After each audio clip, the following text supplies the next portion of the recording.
सौराष्ट्र के नैऋत्य कोण में समुद्र के तट पर वेरावल नाम का एक छोटा सा बंदरगाह और आखात है।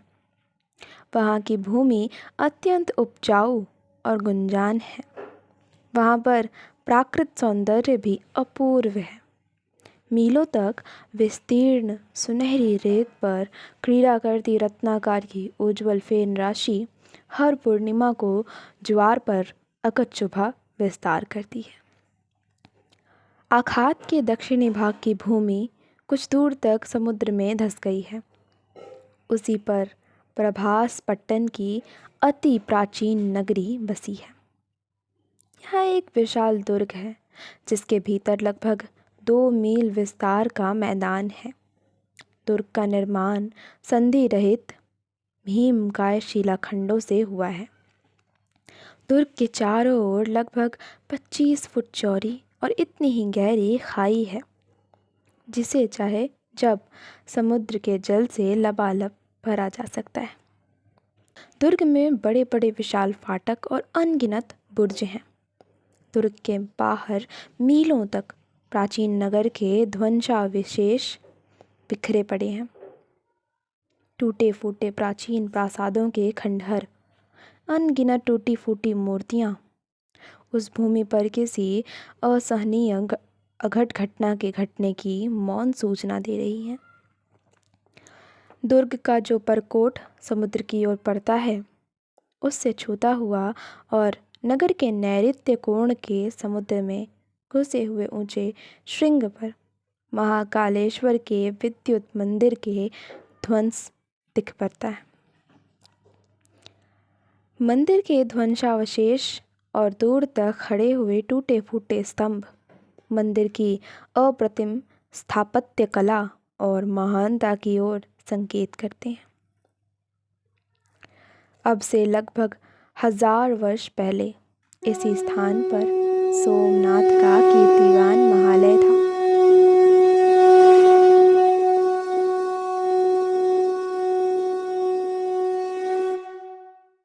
जिसका अलौकिक वैभव बद्रिकाश्रम के सेतुबंध रामेश्वर तक और कन्याकुमारी से बंगाल के छोर तक विख्यात था। भारत के कोने कोने से श्रद्धालु यात्री ठठ के ठठ 12 महीने इस महातीर्थ में आते और सोमनाथ के भव्य दर्शन करते थे। अनेक राजा रानी, राजवंशी, धनी कुबेर, श्रीमंत साहूकार यहाँ महीनों परे रहते थे और अनगिनत धन, रत्न, गांव, धरती सोमनाथ के चरणों पर चढ़ा जाते थे। इससे सोमनाथ का वैभव अवर्णनीय एवं अतुलनीय हो गया था। उन दिनों भारत में वैष्णव धर्म की अपेक्षा शैव धर्म का अधिक प्राबल्य था। सोमनाथ महालय निर्माण में उत्तर और दक्षिण दोनों ही प्रकार की भारत खंड की स्थापत्य कला की पराकाष्ठा कर दी गई थी।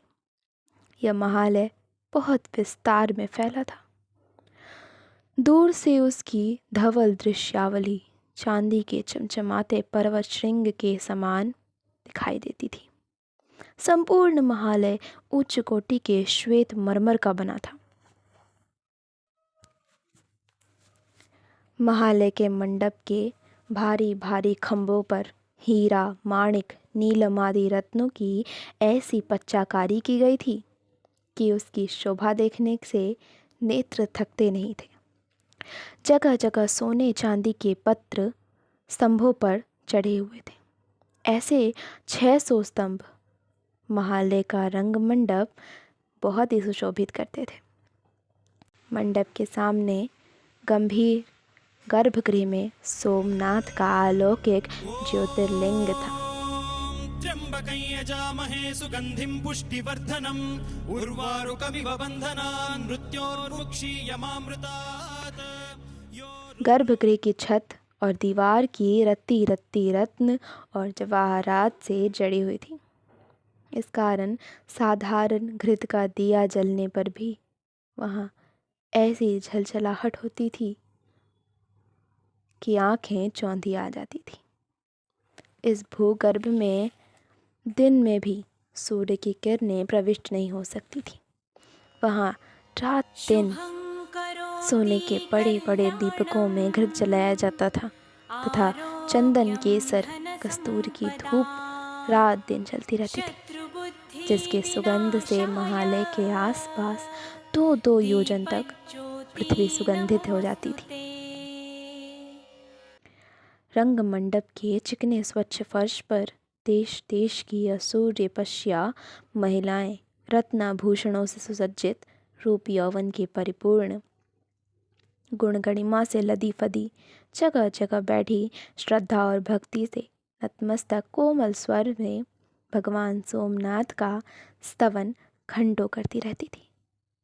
नियमित पूजन और नित्य विधि के समय 500 वेद पाठी ब्राह्मण सस्वर वेद पाठ करते थे।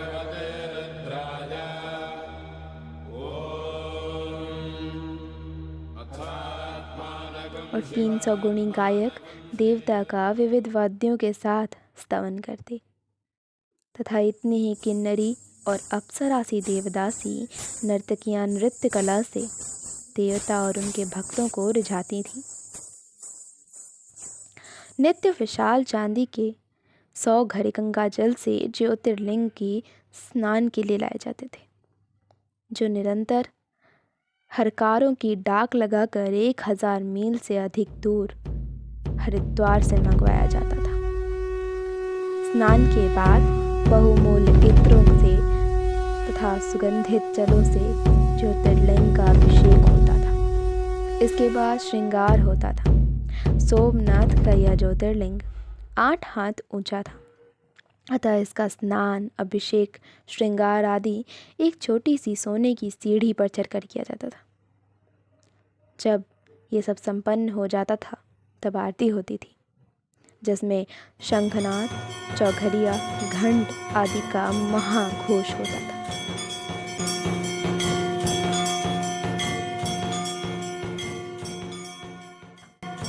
ये आरती 4 योजन विस्तार में सुनी जाती थी। सोमनाथ महालय के चारों द्वार पर एक एक पहर के अंतर से नौबत बजती थी। इस प्रकार ऐश्वर्य और वैभव से इस महातीर्थ की महिमा दिग दिगंत तक फैल गई थी।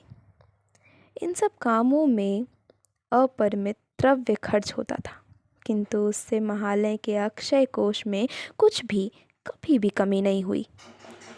10,000 से ऊपर गांव महालय को राजा महाराजाओं के द्वारा अर्पण किए गए थे। महालय के गगनचुंबी शिखर पर समुद्र की ओर जो भगवा रंग की ध्वजा फहरती थी, वह दूर देशों के यात्रियों का मन बराबर अपनी तरफ खींच लेती थी।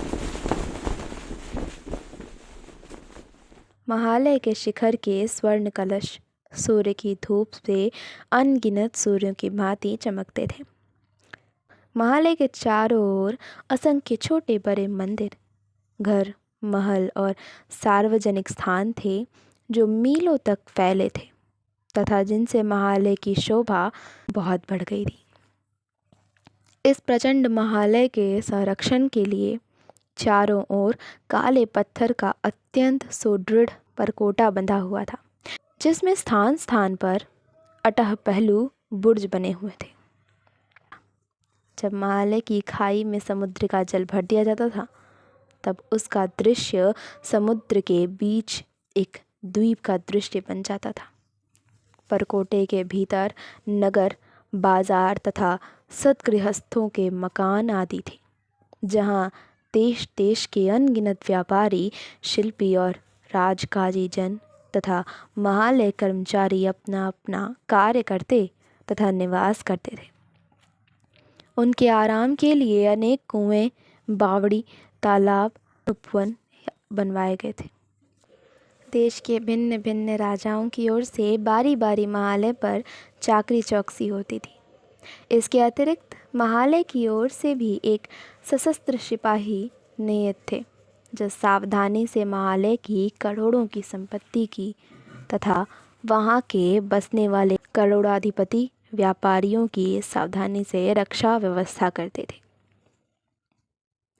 प्रतिवर्ष श्रावण की पूर्णिमा और शिवरात्रि के दिन तथा सूर्य और चंद्र ग्रहण के दिन महालय में भारी भारी मेला लगता था, जिसमें हिमालय के उस पार से लेकर लंका तक के यात्री वहां आते थे।